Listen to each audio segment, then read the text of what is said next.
We're going to be starting 25th Shir in Choshen Mishpat.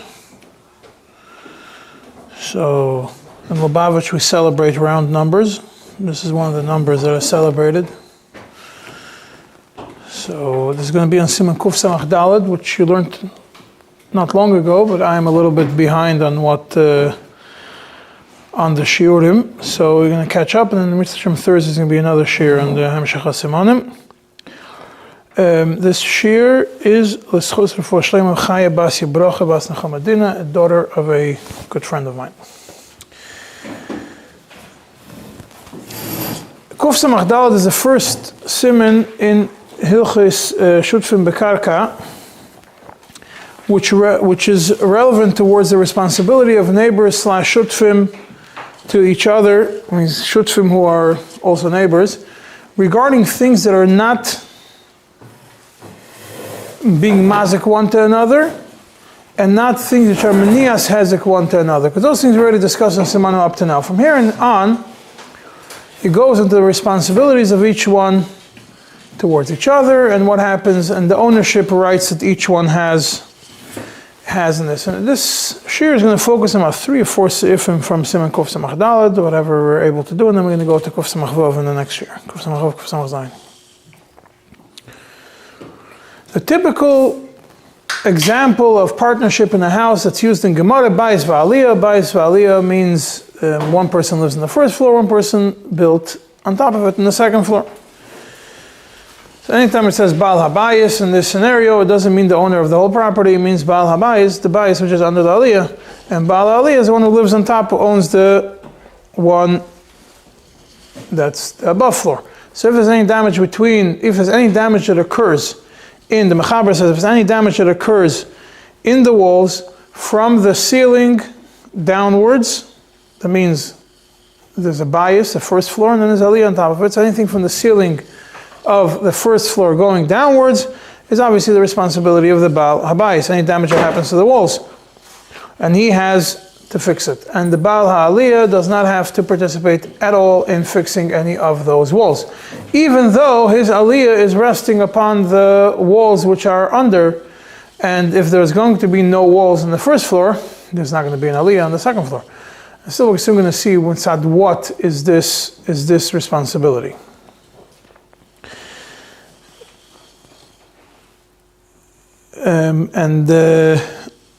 He doesn't have the Be'er Girl is the one that points out that the Baal Aliyah doesn't have to participate at all in any cost of repair that happens to the first floor. And if the first floor owner does not want to fix these damages, then the halacha, the Mechaber says that koifen, you force him to fix it. Over here, the Mechaber doesn't go into too much detail about what does it mean to force him. In the Beis Yosef, the Mechaber expands on this matter, that the Ramban and the Mukhi Yosef hold that Yidu Kfiyah. And what does that mean, that Yidu Kfiyah? That if he's here, if he's present, Yerdim L'Nechasav. Then you have the shit of the Rashba, that if he's not, that you're not Yerdim L'Nechasav, you're not Koifa at all. And then the Beis Yosef says that the Rambam holds that like the Rashba, that you're not koife. That's what the Beis Yosef explains over here.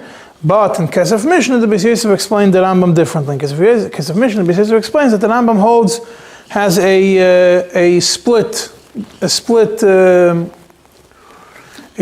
understanding of when do you do kfiyah, when not. And this is relevant to what's going to be later in the Siman, where the Taz is going to have a stira from 2 smez, and the smez seems to be following the Beis Yosef in both. The case of Mishnah's explanation, the way he understands it, and the Taz doesn't agree with it. But what does the case of Mishnah? It means the Beis Yosef explains the case of regarding the shit of the Rambam, that if a full wall falls, at that point it's a serious structural damage to the upstairs that could cause a full damage. At that point you are koife, because otherwise the whole house is going to fall with the aliyah on top of it. But if the whole house collapsed, which is what's going to be later on in the Siman, at that point you can't do kfiyah anymore to pay for it. What happens if it's not fully structural damage? We'll get to soon, because the Rambam doesn't address it, neither does the Mechaber. Only the Matashimin and the Knesset Gdel addresses it. Now, what does it mean that you kaife? So the Drisha, which is the same as a Smeh, I'm sure you know by now that already, that points out that if the house did not fall, but there is a serious damage to the house, at that point, you kaife even shalai b'fanav, even if the owner is not here, and at that point he is, you could still go into his property, you could go to his assets and take away from him, and the same thing if he. And then if he's here,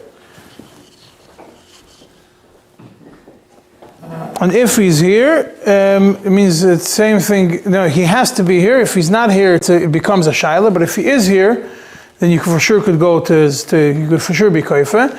But if he ran away once he found out what happened, so he shouldn't have to pay. It's the same as if he is here. And in the Drisha, he adds a little bit, in the Prish, he adds a little bit more, that you could also do the kfiyah through charamis, not only Yeridul Nechas, you don't only have to go and take away his money, but you could also do charamis. And the reason why this kfiyah only applies in a case of niskalkal abayis, when part of the wall is damaged, not the whole house falls, is because one part of the house is damaged and it's aymud l'sikun, it's made, and the purpose of it is to be fixed. You're not going to take down the whole house when only one wall is problematic. And therefore, since it's aymud l'sikun, there's a responsibility to fix it, and it's made to be fixed. That's why you could do kfiyah. But when it falls down, the whole house collapses. It's no longer that every house is aymud to be rebuilt. A churva is not always aymud to be rebuilt. A wall that's problematic is aymud to be fixed. And therefore, when it's aymud to be fixed, you could do kfiyah. When it falls, you cannot do kfiyah. Who said this? This is the Prisha, the Drisha, and the Smeh. They're all the same people. They're all the same person. You combine what he writes in those three places, and you get what I just told you. I just summarized you the Smeh Shitta in three different places. The Ulam HaMishpat adds over here that this whole discussion of kfiyah is only because the downstairs is in such a situation that it's not livable anymore. For whatever reason, part of the walls caved in. Whatever reason, you can't live there. But if the downstairs is in full livable condition, and you can't, but the upstairs is shaky for whatever reason, and you can't live over there because it's missing a wall under it, so it's dangerous to live upstairs, but it's safe to live downstairs, then you don't right away do kfiyah, but the Baal HaAliyah could move in to the downstairs and live over there, and the Ulam Mishpat says, but he cannot kick out the Baal HaBayis from his house, but he could move in there. So you don't run to do kfiyah whenever there is damages. The Nesivis explains the Smeh in a little bit of a different way. Now, just to give you a general introduction, there's 4 ways of understanding the responsibilities of the people to each other over here. We're going to get to it towards the end of this section. I'm going to explain it. Whether it's mitzad bailas, mitzad shutfus, whether it's mitzad achrayas, there's different ways of how to understand what the reason is. And based on that, there's different afkaminas l'dina regarding certain cases where there's a machlekes, how to understand the different responsibilities that there are. The Smeh looks at it as the Sivis, Sifkot Nalef, explains the Smeh as follows. He says this: the reason why kfiyah is an option over here, and the reason why when there is damage to the wall, when it's oimid l'sikun, it's made to be fixed, you could do kfiyah, is because be'etzem He says the first thing you have to know is when something is going to cause damage to both, it's bringing damage to both, be'etzem, there is a responsibility. Each one has the koyach to be koyfer the other one to fix whatever damage is there. If it's something which I'm only doing to add beauty, it's not something which is structural, which is going to cause a hazard, then you can't do any kfiyah. Therefore, if the house fully collapsed, there's no more hezek to eat. By not rebuilding, you're not creating any new hezek to either one. And therefore, the whole repair, the whole rebuilding is begeder of ashbach, and ashbach you can't be kaifa. But if it only got damaged, and it's not that it got completely destroyed, the longer you're going to wait without fixing it, the more damage is going to happen, and therefore it's a hezek to each one of them, you kaifa. So now comes a shaila, if it's a hezek to both of them, why does only one person pay? Sometimes the person downstairs pays and the person upstairs pays. Why is it that sometimes one person pays, sometimes the other person pays? He says, because the ownership of the downstairs floor is 100% belongs to the person downstairs. The ownership of the upstairs floor is 100% the upstairs person. And just going on a side note for a second, to understand shutfus, and this is something which is relevant to Kuf Samach Dal, Kuf Samach Hey, Kuf Samach Vav, all the way through till Kuf Ayin Hey. Shutfus could either be that I'm an owner with you. When two people are shutfim in something, either I'm an owner of half of it and you're an owner of half of it. Each one of us is 100% owner of every part of it. Or sometimes there's something which is not a partnership, it's just together because it cannot be separated. You cannot split the house down the height-wise, you can only split it sideways. And there's one person owns 100%, another person owns 100%, so it's separate, but the shutfus is only because they cannot be separated, because that's just the way the world is created. So every case of a shutfus is going to walk into one of these things. And that will also apply to when you can have din chaluk and when not. All these depending how to understand what a shutfus is. One shutfus could be if me and you own a business together. It could either mean that I own 50% and you own 50%. Right? So technically I could do whatever I want on 50% of the business. You could do whatever you want on 50% of the business, or 50% of the merchandise, whatever it is. Yeah? Merchandise. 50-50. And as long as you don't do damage to my side, we're fine, right? And we split the profits. Or each one of us is 100% owner in each little cell phone charger, and therefore you cannot split it. Or that be'etzem, there's a different way of shutfus, that we're not bechal really shutfim. The shutfim bekarka over here they're not shutfim that each one owns. Happens to be that the house, because the 2,000 square feet was built in a way that it's stacked up on top of the other 2,000 square feet that's there. So we're shutfim because we have no other way. I can't pick up the upstairs and move it to the side. So each one of us is a full 100% owner of one section, and neither of us owns any rights to the other person's property. So the Nesivus basically says over here that the bottom one owns 100% of his area. So he is essentially responsible to do his part, just like the upstairs one is responsible, owns 100% of his part, and his responsibility is to fix anything which is there. That means when I own something 100%, but my section, my ownership will cause, if I don't fix something, it will cause damage to somebody else, I'm responsible in my 100% to fix everything that might cause damage to somebody else. Just like the guy upstairs, the roof is 100% his. He's responsible to pay to fix it 100%, even though if it is no roof, it could cause damage to the person downstairs. Why? He says, nichale, and then it says, nichale to each person, that the other person is going to be responsible for the whole thing.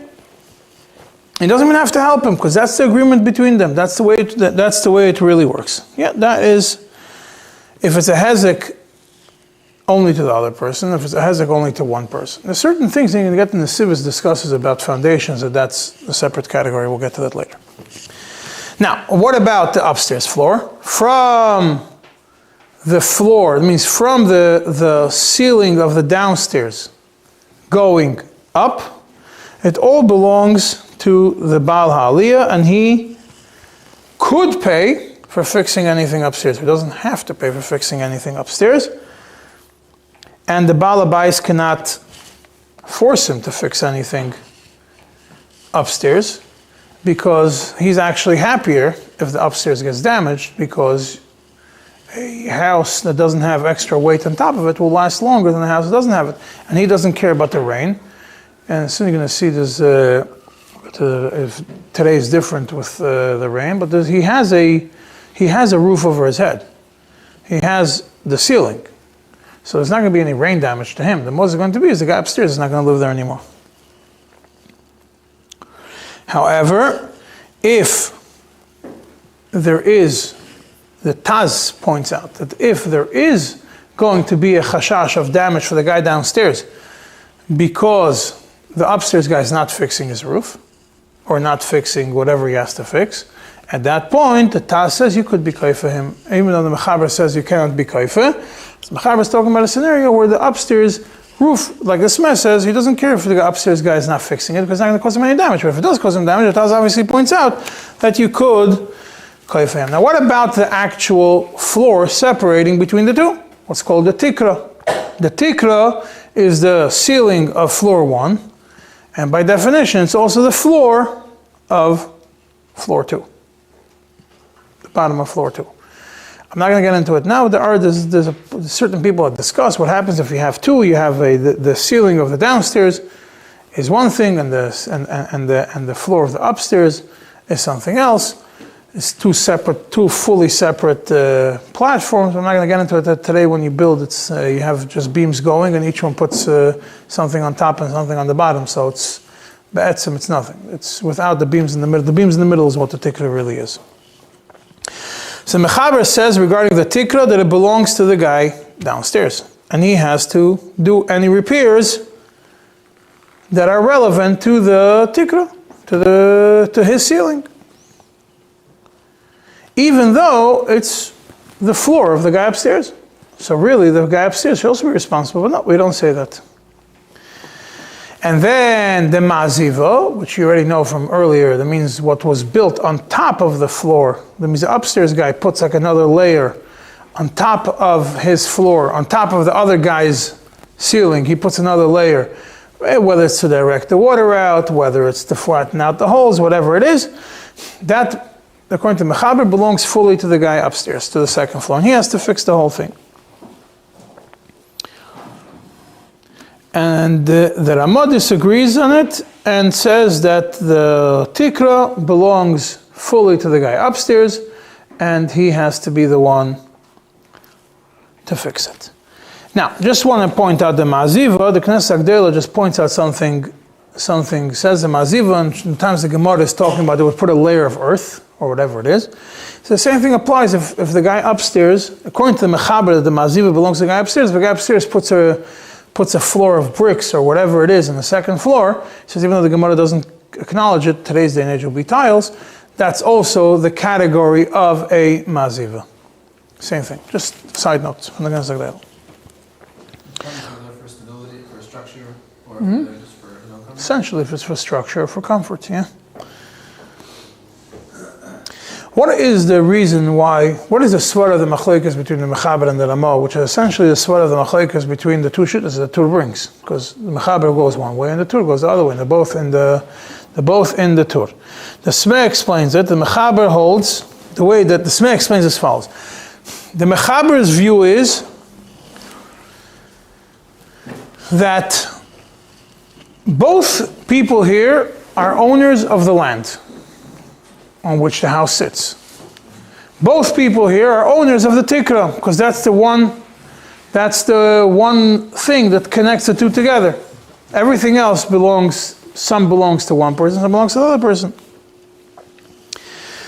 So the person upstairs tells the person downstairs, I accepted upon myself to fix my whole floor and the roof on top of it.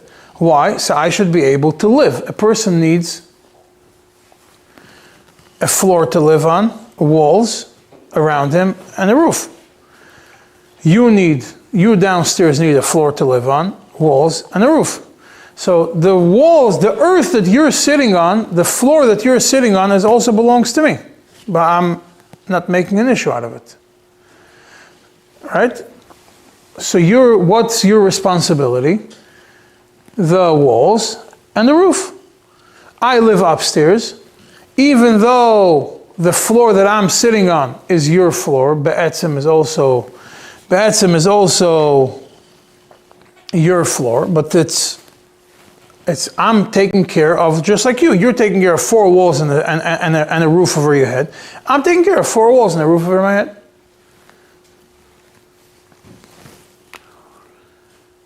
And now they become equal, and you're going to be responsible for certain things. I'm going to be responsible for certain things also.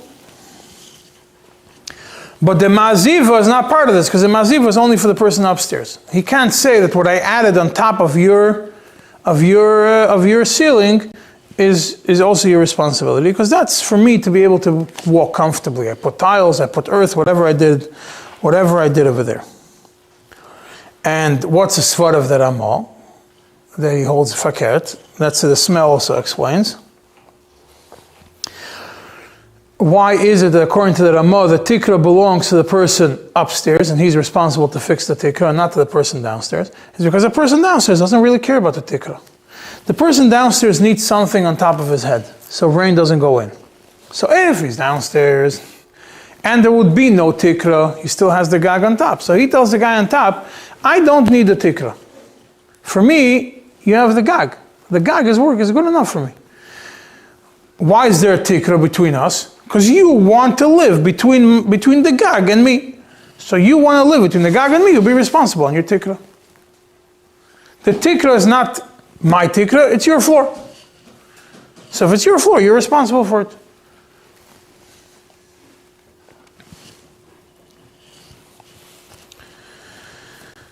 And the Smeh says that he explains that that's the way that understood from Rashi. However, the Smeh Lashitase, that there's a difference between damage and falling. He says if the whole tikra collapses, it's no longer in the same category as Niskakal. Niskakal is one din.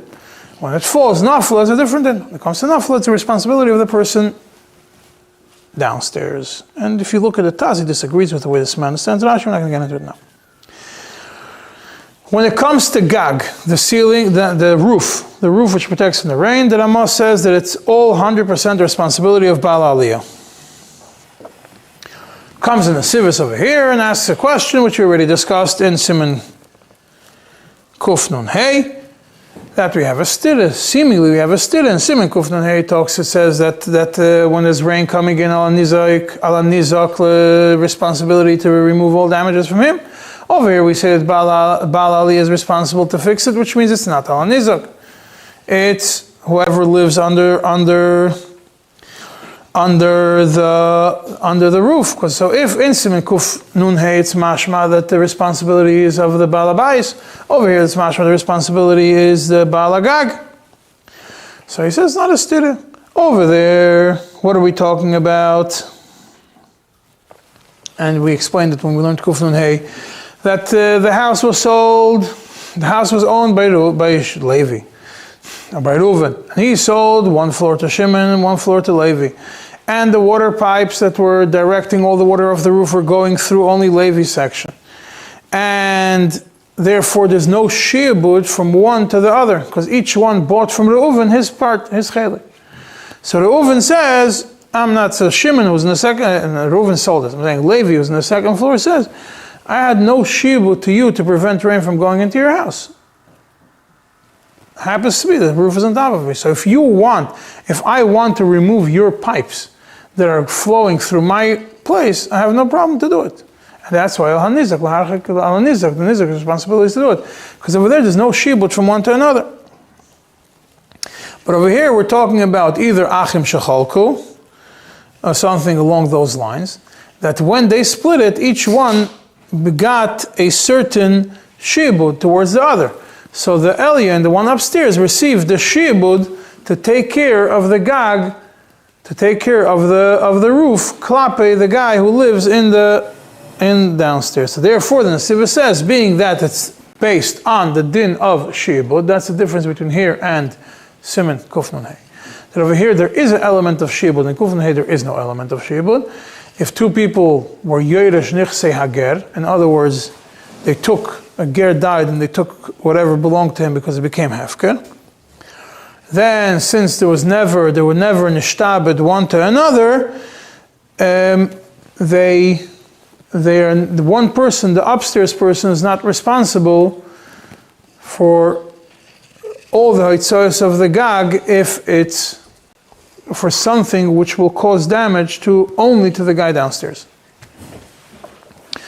And Ba'atzim, you could say that is why the Ramah says the words shutfim, kolzo b'shutfim. It doesn't say, and because the words shutfim could mean that they were shutfim because they did a chalukah, they used to own it together and did a chalukah, or because they're achim sheyorshu and then they did a chalukah, etc. But not when each one bought his property independently, or each one was taken from a ger.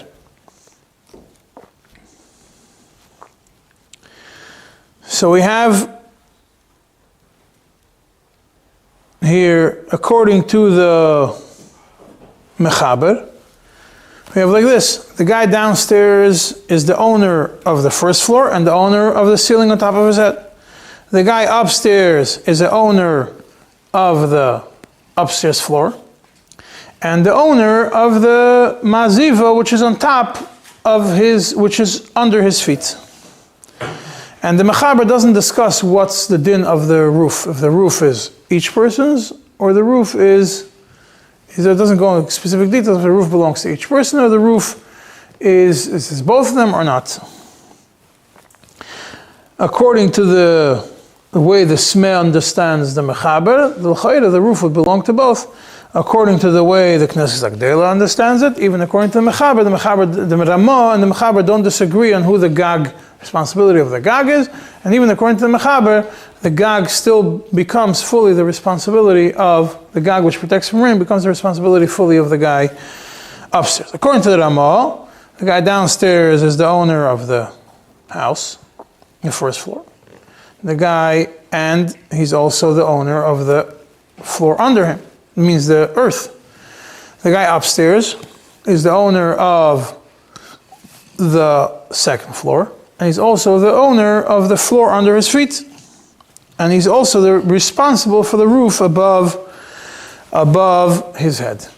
That's if you all look at it mitzad ownership. If you're going to go according to the סימן Mishpat, it's be'etzim, it's not the roof, side the roof and side the karka is not really owned by either of them, but it's rather both of them are really equal owners, but it's just that each person has a shibud to the other one regarding that specific section. The Mata Shimon goes over here and says, oh, this is all talking about, like the Mechaber says, b'shutfim. Shutfim is a din that there were shutfim and then there were chaylak, then they didn't chalukah between them. That's what we're talking about over here. But if the house was fully owned by Reuven, and he lived in the whole house, and then he went and he sold Shimon the second floor. He brings the machlokes. Do we apply the same dinim or not? He says the Pnei Moshe, Shasru's Pnei Moshe, says that the moment he sells the upstairs floor to somebody else, they become shutfim regarding all his acres. And therefore, the guy, any hazekas that will occur from the upstairs are still partially half the responsibility of the guy downstairs. Because when he sold it in such a way, a regular sale, unless otherwise determined, is that it's going to be that things which are relevant to both of us, we're both responsible for. But according to the Maral Nach, the same dinner, it makes no difference. Upstairs is responsible for any damages occurring from upstairs, and Downstairs is responsible for any damages that occur from downstairs. Two extremes. And the Matashim is Machriya, no, that depends what the Tanai was, Meikara. If they made a condition, Meikara, that when the person sells to somebody else, he should have spoken with him beforehand. He should tell him, the arrangement between us is that I'm going to be responsible for part, and you're going to be responsible for part, or I'm going to be responsible only for things downstairs, you're going to be responsible only for things upstairs, whichever way, whatever they agreed between them. But if there is no Tanai from the beginning, then the guy, anything that happens upstairs is fully the responsibility of the guy upstairs, even when he purchased it. Now what happens, now what happens if there's no serious structural damage? That means they're not the full wall collapsed. There's a bunch of beams holding up the floor upstairs, and one beam fell. The house could perfectly stand on the other 6 beams. It's missing one beam. So there's no serious structural damage, or any structural damage really. You could see the beam was not really needed. Maybe the beam was not really needed. Could the person upstairs be koi for the person downstairs to fix it? Now, obviously, according to the Nesivis, l'cha'ira he doesn't have to, because it becomes hashbacha. It's not davar sheyachal ligrum hezek. Or you could say that down the line it will be ligrum hezek. Obviously, the engineer wouldn't have put an extra pole over there if there was no need for it at all. Maybe he was overcautious. We don't know. But the question is, right now we see the floor is perfectly straight. It's not like it's starting to sink in the place where the beam was. What's the din? Could you fix it or not? So the Matashim brings a machlekes. He says, according to Maral Tilio, the person downstairs doesn't have to fix it. Why? Because it depends on the hezek. Since there is no hezek to the guy upstairs, he cannot be koi for the guy downstairs to fix it. But the Pnei Moshe says no. A damage downstairs is the responsibility of the guy downstairs, and we don't go into the specific details if there is damage or there is no damage. Right now, they agree that this is going to be his responsibility. It doesn't go into details of Pnei Moshe, whether it's mitzvah shibud or mitzvah not shibud, whatever the reason is that we're going to go into it. These are still responsible to fix it. Now, what about the stairs that go from downstairs to upstairs? How is the guy upstairs going to get into his house? Obviously, he's going to go upstairs, right? He's not jumping. So, the Pamoinei Zov brings 3 shittas. Who's responsible for them? He brings the Yavetz and Sefer Mishpat Tzedakah B'Yaakov that it's only responsibility of the first floor guy, the steps going up. Why? Because the Mechaber says, from the floor to the Tikra, and the steps are in that section. The Avbezin of Morocco, as Rafal Bardugo in his book Mishpatim Yisharim, says, no, it's for the guy going upstairs, only the guy that goes upstairs.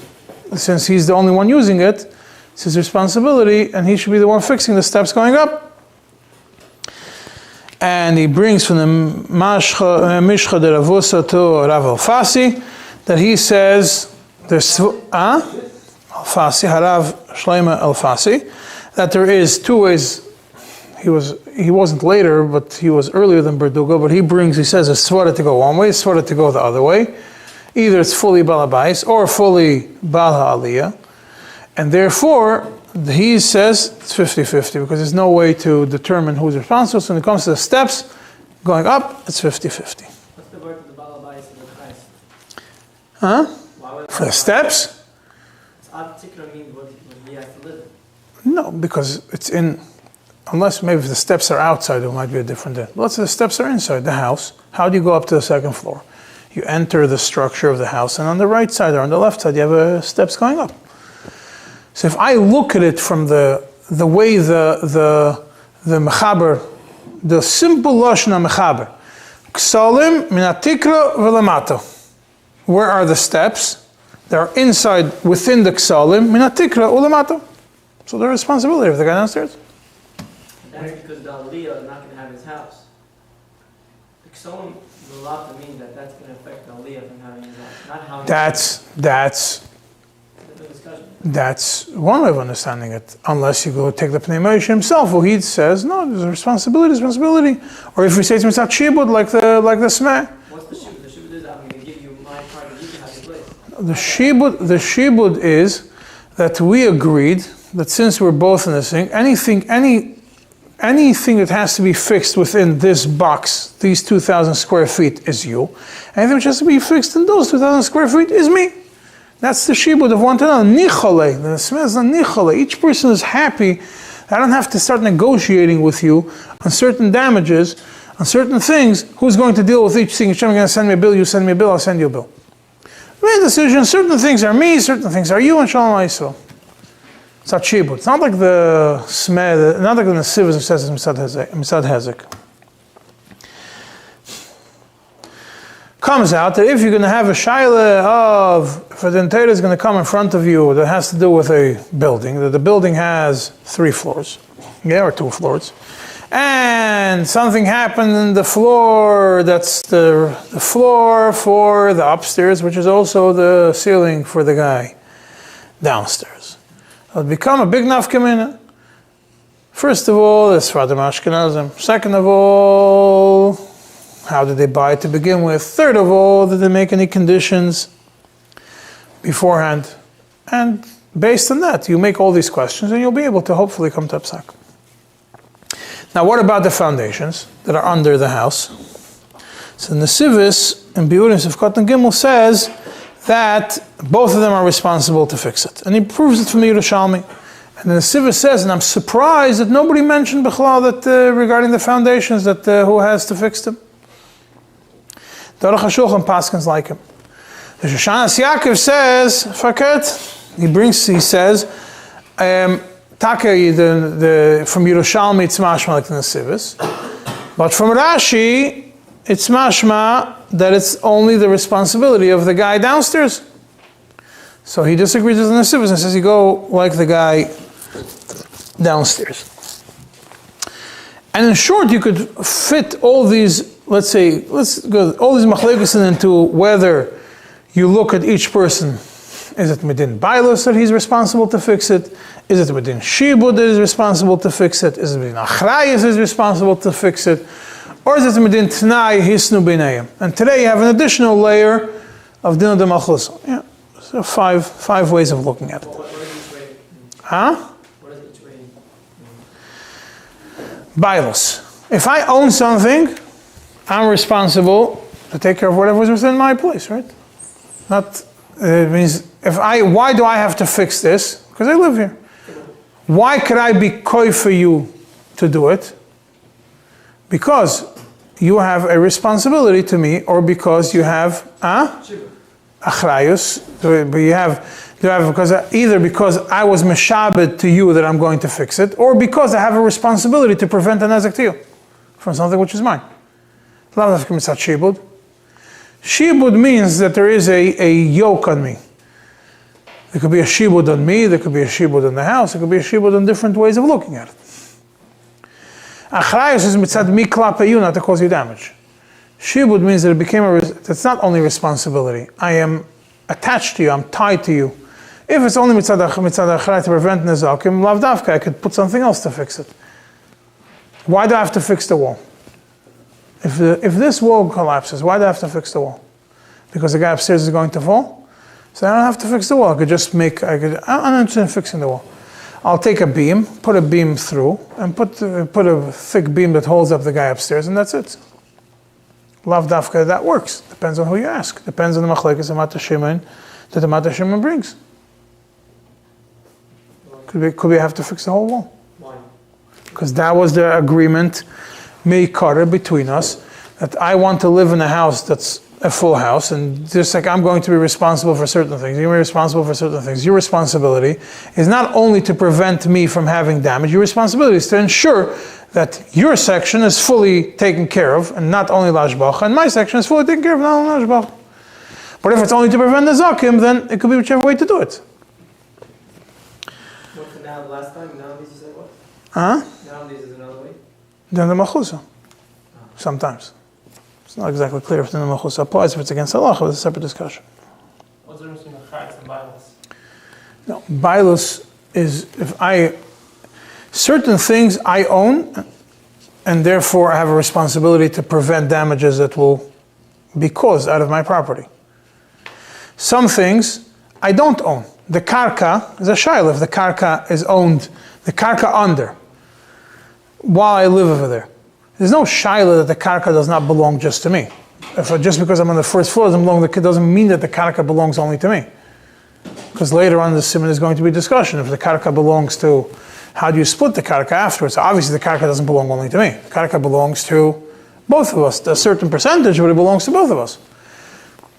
But why am I responsible on certain things that happen within, let's say, the foundations?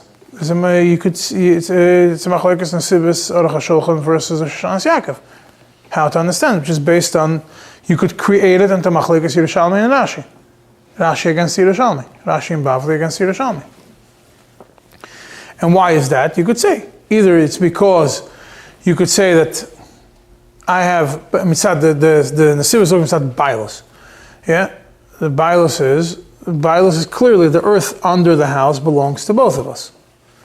Therefore, both of us are responsible for it. Or, nobody's going to say that it belongs only to one of them.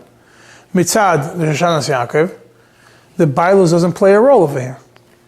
It's either mitzad shibud or mitzad hisnu or mitzad achrayas or whichever reason it is. Anything which is within my box, I'm responsible for. I don't look at who the bailam are. So there will be not many at least to the bottom floor if it's from the foundations, nafkamina. You say the bottom. Some will say the bottom. Nafkamina would be if a person sells his basement. The basement is within the foundations. A lot of times the foundations is the walls of the basement. Huh? So will be not if you say bottom. Question is, if we say that these walls I'm the bailamar, so we don't look at the fact that it's holding up the whole house on top of the foundations. If we could sell it. Can't sell it. You have to fix it. Who's responsible to fix it? That's the question.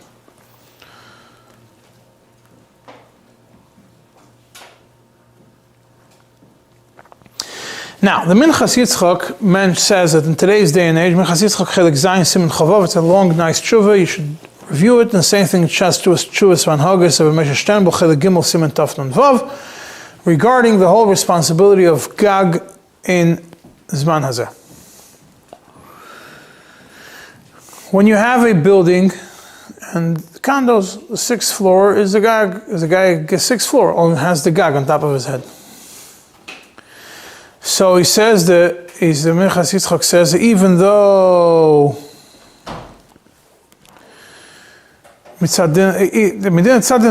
everybody has to fix it. It's a responsibility of everybody in there. But then the Malchusa, you don't say then the Malchusa goes against halacha. Elamai, you have a Tanai. What's a Tanai? Each person, when he bought into this building, took upon himself a Teira Snyder is going to pay for those repairs. And it becomes that the Gag belongs to everybody else, to everybody together. Therefore, each person is responsible, not only the person upstairs. Chuvas Van Haggis says that and adds another element. He says, but if the guy in the sixth floor is the only person who has access to the roof, he's the only one who uses it, then he's the only one who's responsible to fix it. What? What? He says if the person on the top floor is the only person who has access to go to the roof and the only person who uses the roof, then he's the only one who's responsible to fix it. The Ramah concludes that if we're talking about the Seicher and Maskir, then the Maskir is responsible to, Tachten, who's the Maskir, is responsible to fix everything. Why is that? Everything on the top floor also. Why is that? The Sma explains, very simple, in Sifkot and Dalet, the Maskir rents to you a full unit. And therefore, he has to fix the ceiling. And he has to fill the roof. And he has to fix everything that's there. The Sma brings the Lavush who disagrees with it. Lavush goes the whole different way of understanding it. He says that there's a difference between a soicher, that by a soicher, the only thing the soicher is not responsible for is the tikra, is the ceiling between the first and second floor, but otherwise a soicher is responsible to fix everything that is inside. So the tikra and the gag, two things that the Lavush says. Tikra is a shayah. The Lavush brings two shittas. If by a soicher, the soicher is responsible to it or not. But he says the gag, the masker has to. Why is that? The svara of the Lavush is the soicher is the same svara as the smeh, but it comes out differently. According to the smeh, when I rent to you a house, what did I commit to give you? A floor, walls, and a roof. Therefore, I, as the masker, am responsible for the floor, the walls, and the roof. The Lavush says, no, when a masker gives to a soicher, all he has to give him is, he agreed to give him a dira, and the definition of a dira that it has a floor. But anything that happens above the floor is the responsibility of the person who lives there. And the gag, this Lavush doesn't explain why, but it's common sense that it's relevant to both, that it protects both. But the walls, the Lavush says that the walls the soicher has to fix, not the masker. By the way, when it comes to today's day and age, again, a lot of this doesn't apply because today you have master leases. No, just the masker. Well, the guy both. But he doesn't own it.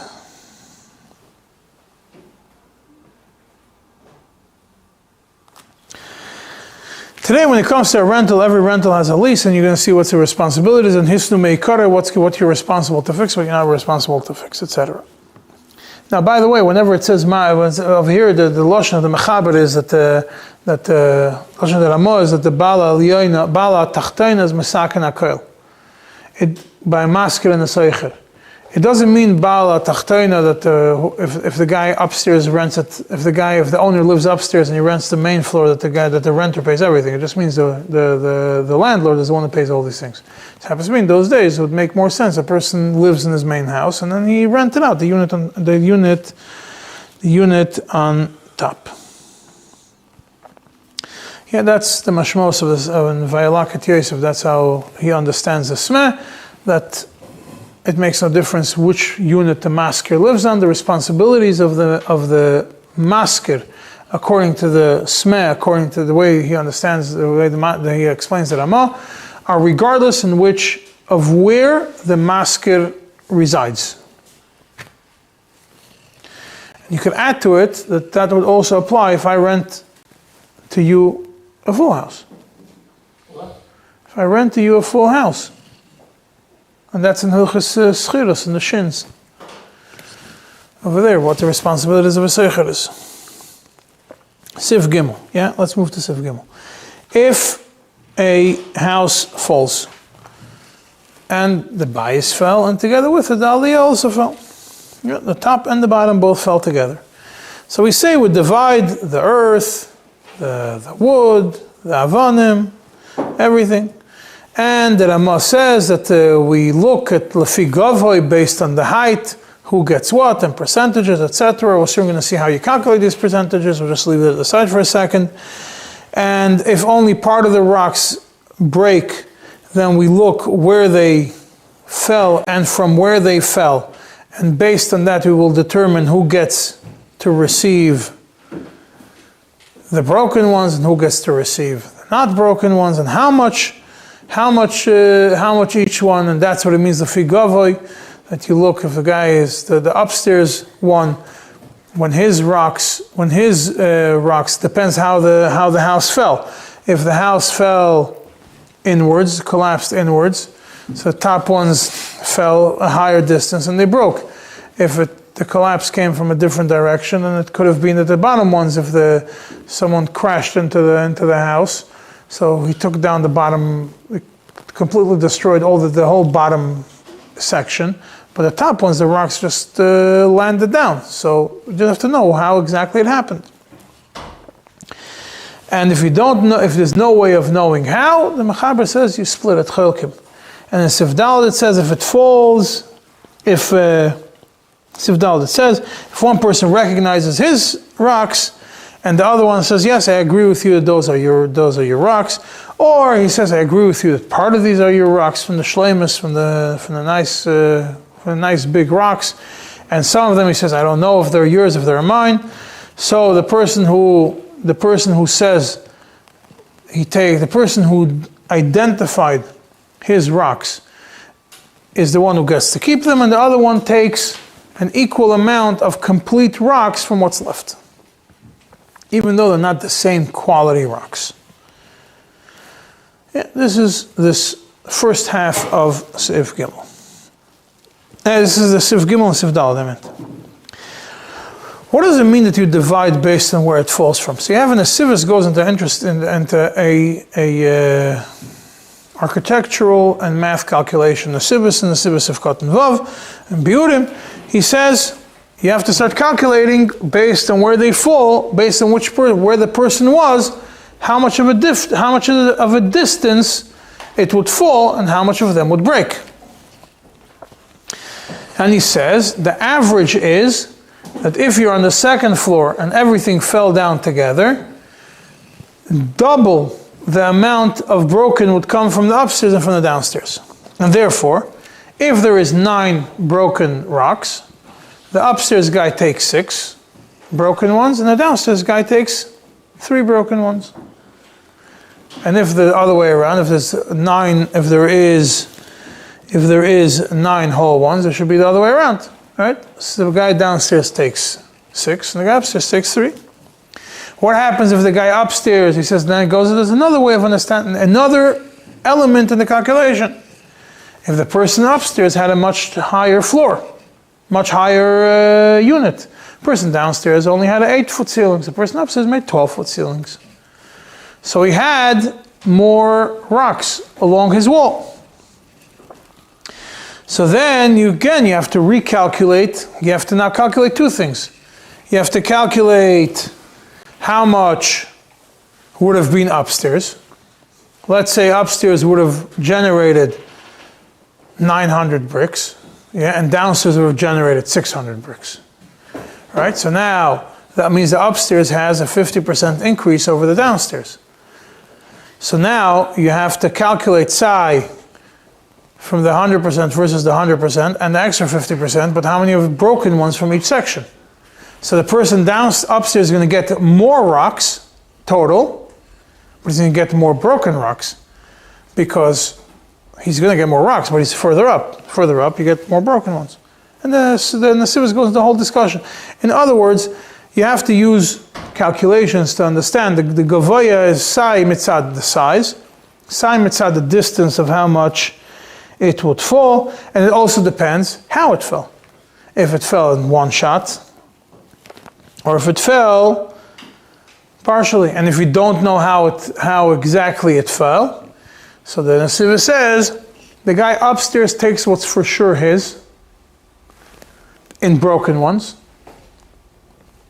That means he calculates how many broken ones would have for sure been his in every case scenario. Because if it all falls in one shot, there's a less amount of broken ones. If it falls in from the top to the bottom, it depends on how the fall happened. So the person upstairs is going to calculate. It's going to take, if you don't know exactly if it fell one way, the two lashonos are be'afcha be'afsa, the 2 ways that the Gemara discusses it. If it fell one way or fell the other way, then the person upstairs will take the amount of broken ones that would have for sure been his, regardless of which way it fell.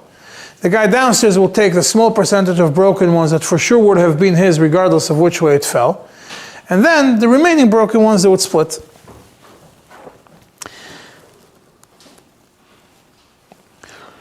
Now, over here, we say, we're done with this Nesivas, over here we say Cholkim, right? The Mechaber says, the din of Cholkim. Comes the Taz and tells you, goes back to his old Machlekes from Siman Kufnu Zayin, Do we say shutfim kafti adadi when the wall falls, or don't? Is there a migu or there is no migu? And the Smeh says, obviously we're talking about that neither of them have a migu. What kind of migu? If one person would have all the rocks on his side of the property. And we don't say shutfim lekafti adadi, and rather, but and therefore, unless if a person does not have a migu, then we say chelkim. If a person has a migu, then we don't say chelkim olav haraya. That's how the Taz Lashita say. The Smed doesn't say that over here. The Smed in Sifkot Yud takes it differently. It does not say the same way as he discussed it as in Siman Kuf Nun Zayin. The Smed brings the lashon of the Tur that even if it all falls into the shus of one of them, we still say shut from the kafti hadadi, and therefore we still say chelkim in this one.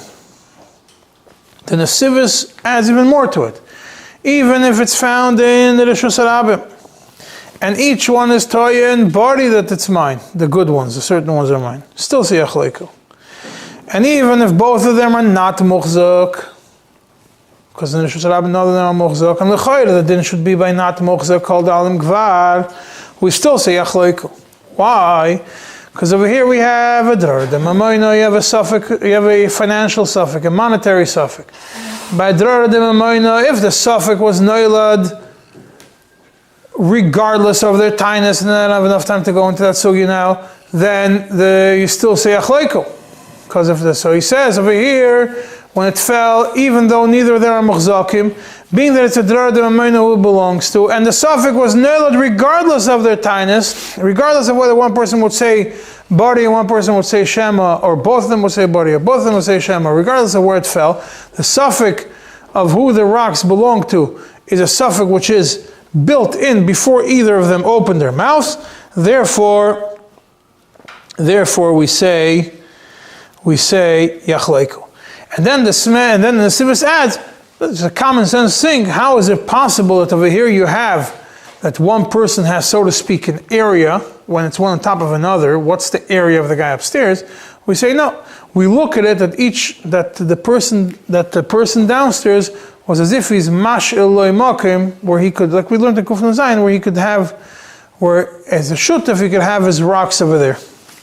What do you mean? Mashal in third? A certain section, yeah. Yeah.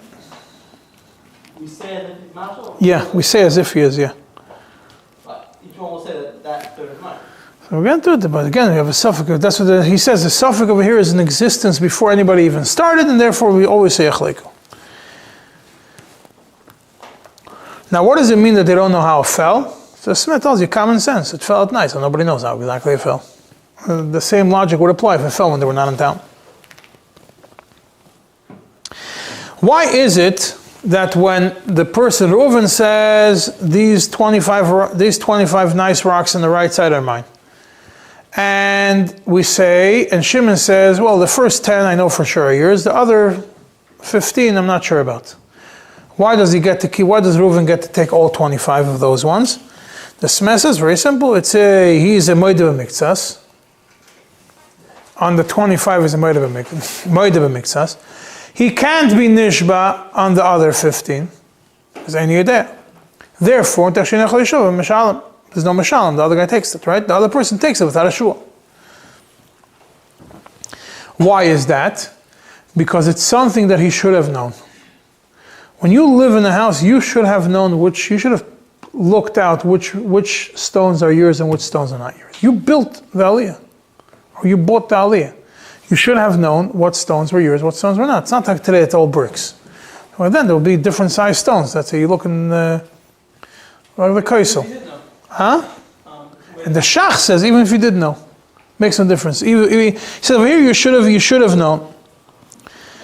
And therefore, since you should have known, and you don't, so and the Shach says that that doesn't make a difference whether you should have known or you shouldn't have known. You still cannot take a shvuah on the other 15, and therefore we say but there's no mashalim over here, so the other person takes it. And if you look in the Sivas, he has a whole different way of explaining it. I'm not going to get into it now. What's the reason why the Shach says he can't swear? Huh? Why is it a regular mitzvah? It says. Then you're there. And you're there, yeah. And you're there, so you're sort of, you have a problem. Why does man have to add a word to probably tell them which how you had to know? So it's your responsibility to know, because you could have known, huh? Why can't you go without that? It's a case where the Christian knows all because then you're there. The rest. I don't know what you're talking. It's a good question.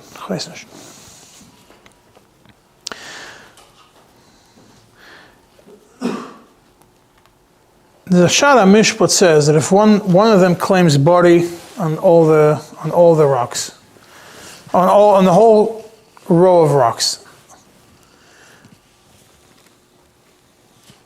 and the other person is tayin body kenegdoi, the Shara Mishpat says that it depends.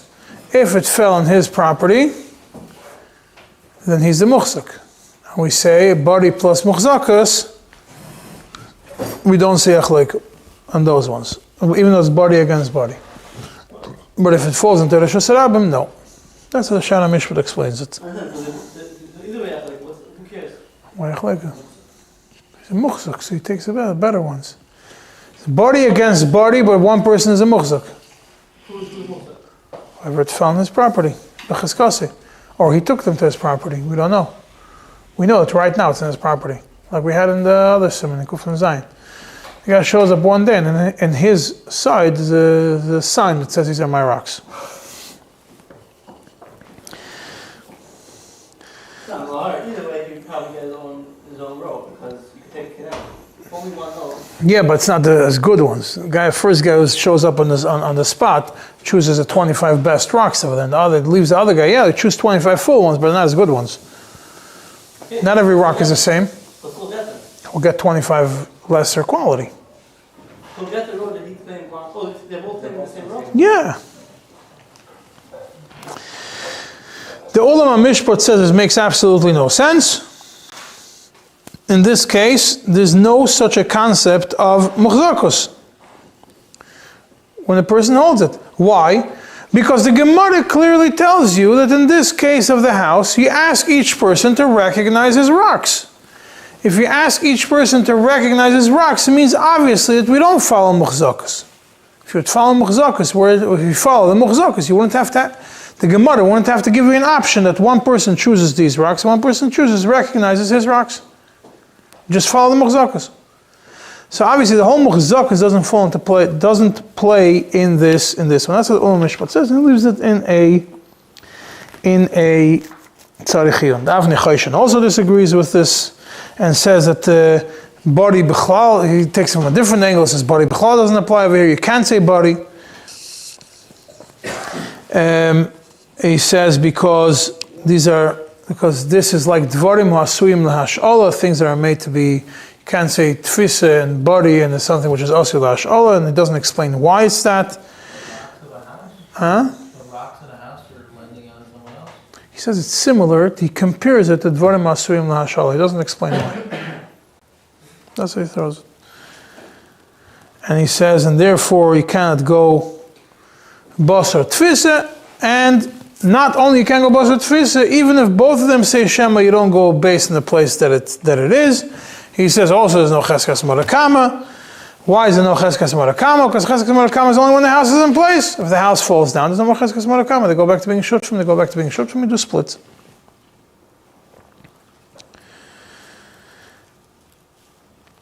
Now, what we said in this case is that if one person recognizes his and the other person's moide, 25, Reuven says 25 are mine, these 25. So we say Shimon takes 25 whole ones from the pile equivalent to this, and then the rest you divide. The Smeh explains that the reason is because all the rocks are be'etzim becheskas, both of them. So therefore, when a person points out that he wants these 25, all he's doing is he's sachakal saying that from, even though everything's becheskas, both of us, I chose certain good ones that I know that are mine. And therefore, the other person could take shleimus also, the same amount. the Nesivus just throws a line, and we don't say Yachleiku over here in the rest of them. L'cha'ira, if a person says, a person's Maida, according to Svara, should be that the 25 good ones, Reuven takes. And on the rest of them, good and bad, should be split 50-50. Yachleiku, right? Because that's besafik. There's a vada and there's a safik. That's what the Nesivus says, doesn't explain why. The Olam HaMishpat explains it. Huh? What? Now what? That only I can take 25, but not so good. Yeah, but he doesn't say why we don't say Yachleiku. He throws you a line. He says, even though it's a besafik, you don't say Yachleiku on the rest. You don't take the 25 and separate them from a calculation. The Olam HaMishpat, the Grada asks a question. And he says, I don't understand. After you take the 25 out of the equation, the rest of them is Maman HaMutal B'Safek, it should be Yachleiku. At that point, the Safek is B'Shaveh, between the two. And he says that the reason is very simple. When a person, we do say Yachleiku on the rest, but how? It's not a question of if, it's a question of how. You don't start by splitting up the good ones, you start by splitting up the bad ones, he says. Let's go take all the broken ones, are going to be split 50-50. All the not broken ones should also be split 50-50. But one guy already chose 25. So now, just to even out the score, the other guy also has to take 25. It's still part of the same Echlek of Maman HaMutal B'Safek. The whole thing is Maman HaMutal B'Safek. It's only a decision of how to make the Chalukah. So it's not a din, it's not that the person who chose the 25 took them out of the equation and now we start the Maman HaMutal B'Safek. No, it's those are already part, those 25 are equal, but he doesn't explain how. What's the logic that these 25 are not taken out? He says that we say Yachleiku on the whole thing, and this person chose 25. So for that, you go to the Avnei Choshen and throws a good line over here. He says, when I point out the 25 that are mine, what am I saying? I am moideh that the other 25 are not mine, or yours. What if the guy says, these are all mine, and so the rest half that is for sure his building, will split those, so get 75 of the 25? Like I said, No, you can't cause him a hefsed. All of them go through. You can't cause him a hefsed. He says, that's what he says. He says, you start from the point that you first make the calculations. That's in the previous Sif Gimel. That wouldn't make sense if you take them out of the calculation. He says, but why? That's the question is, why don't you take them out of the calculation? You should say that going weiter, maybe you should get less good ones, less full ones, less whole ones. So what's going to end up happening? There's 100 broken ones and 50 good ones. According to the Svara, would be each one of us would get 50 good ones, 50 bad broken ones, and from the 50 good ones, I would get 25 because I pointed them out, plus another 12 and a half and 12 and a half for each one of us from the rest of them. And then I'm not evened out on the 50-50, right? So I have to get another 12 and a half you have to take, but from where are you going to take them? From my broken ones. And then we'll end up a net sum of 50-50. That's what would have been the Svara of Yachleiku. So he says, no, we can't say Yachleiku because according to the Avnei Choshen, it's very simple. When I chose 25, I essentially admit that the other 25, that 25 are also yours. I took 25 shleimas, it means 25 shleimas are yours. Or whatever the cheshbon is, if it's gavaya or whatever, whichever way calculation is for the whole ones. It means I admit that connect them, you have the same amount. Or because we say that, like the Ulam HaMishpat is that it's all part of the Chalukah, but you just preempted the Chalukah and took part. No, I'm taking my part in the Chalukah. Yeah, that is how that is explained. I don't have enough time to go to the next thing. Okay, we'll stop over here. So what happens after if a person doesn't want to pay, doesn't want to participate in payment?